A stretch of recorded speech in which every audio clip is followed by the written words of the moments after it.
Este screencast ilustra la diferencia entre la matriz jacobiana de un manipulador en su versión geométrica y en su versión analítica. En este sentido, un manipulador puede considerarse como un amplificador mecánico de las velocidades articulares y en el ejemplo aparece θ1, θ2 y θ3 que imprimen una velocidad al manipulador de manera que en un determinado instante este va a poseer el efector final una determinada velocidad lineal v y una velocidad angular omega. Así, la relación entre las velocidades articulares de entrada y las velocidades cartesianas de salida se conoce como matriz jacobiana del manipulador.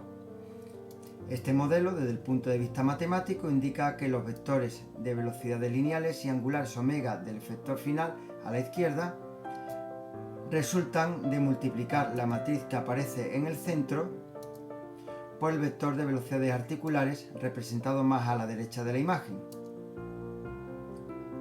La matriz central representa el jacobiano del manipulador y se encuentra formada por tantas columnas como articulaciones posee el robot, y cada una de ellas indica las aportaciones de una determinada articulación al movimiento cartesiano del efector final. De esta manera, por ejemplo, en la columna 2, d punto sub 2 son las aportaciones de la segunda articulación a la velocidad lineal y omega sub 2 las contribuciones de la mencionada articulación a la velocidad angular del efector final. La diferencia entre el jacobiano geométrico y el jacobiano analítico estriba en cómo se representa la velocidad angular. Por ello nos quedaremos con la parte inferior de la matriz jacobiana, la cual se denomina jacobiano de la orientación. Si se efectúa la multiplicación del jacobiano de la orientación por el vector de velocidades articulares, se obtiene una expresión de la velocidad angular del efector final, donde cada uno de sus sumandos representa la velocidad angular inducida por cada articulación al efector final, en forma de un eje de giro y una velocidad de giro.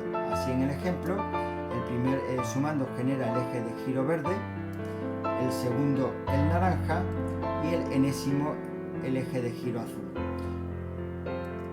La suma de todos ellos da lugar a la velocidad angular total del efector final referida a la base del robot. El uso de esta forma de representar la velocidad angular da lugar al denominado jacobiano geométrico. Seguimos ahora con la velocidad angular del efector final. Pero esta vez se va a representar como las rotaciones sobre los ejes en ángulos de Euler R sub x, R sub y y R sub z, de manera que cada una de ellas actúa respectivamente sobre los ejes del efector final x, y z. El jacobiano que utiliza esta representación de la velocidad angular del efector final mediante la velocidad de los ejes de los tres ejes principales se denomina jacobiano analítico. A continuación se explica la relación que existe entre ambas maneras de representar la velocidad angular del efector final.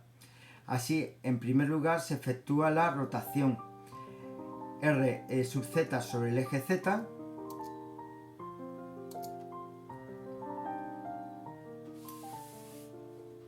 a continuación se gira sobre el eje y rotado el giro R sub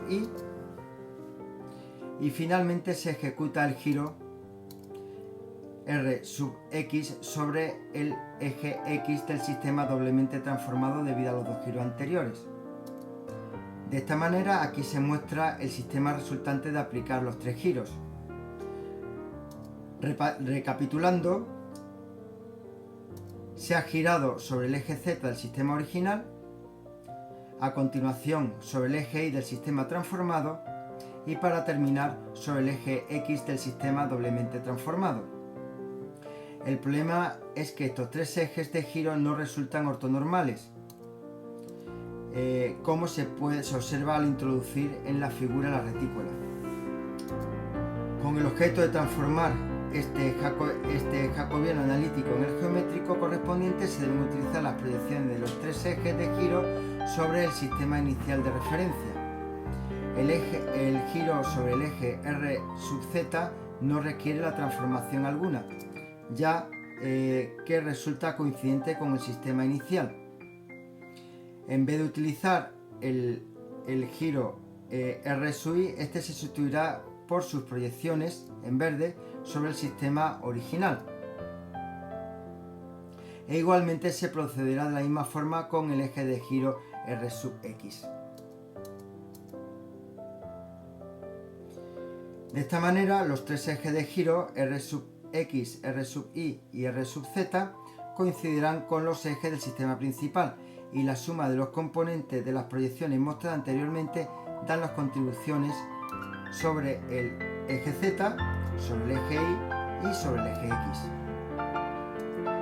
Ya que estas contribuciones resultan ortogonales entre sí, se pueden sumar para dar lugar a las velocidades angular geométrica del efector final, y con ello se ha finalizado el proceso de conversión del jacobiano analítico en geométrico.